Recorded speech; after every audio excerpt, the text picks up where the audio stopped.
personal their yun. business. Yun na nga. Yun na nga eh. Kaya it made it worse sa media, di ba? So parang, ano nang balita ngayon? Ayun nga, pero ang hiling ng tatay, the last time I saw... may tatay pa ba? Meron. Na sana... may mga kapatid ba tong Carlos? Meron kapatid. Dalawa. Isang babae, isang lalaki. Bunso?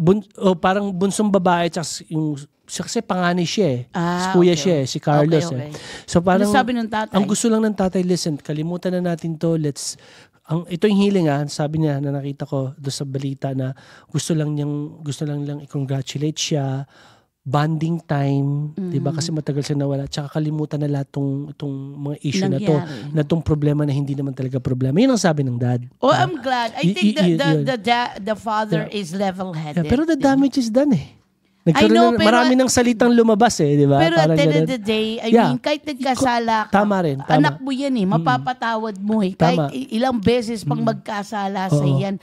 Kapag anak mo, I mean, matitikis ng anak ang magulang. Pero ang magulang, hindi mo matitikis ang anak mo. Totoo yun. Masakit lalo na nanay mo, masakit diba? yun, di ba? Para masakit. I mean, oo nga.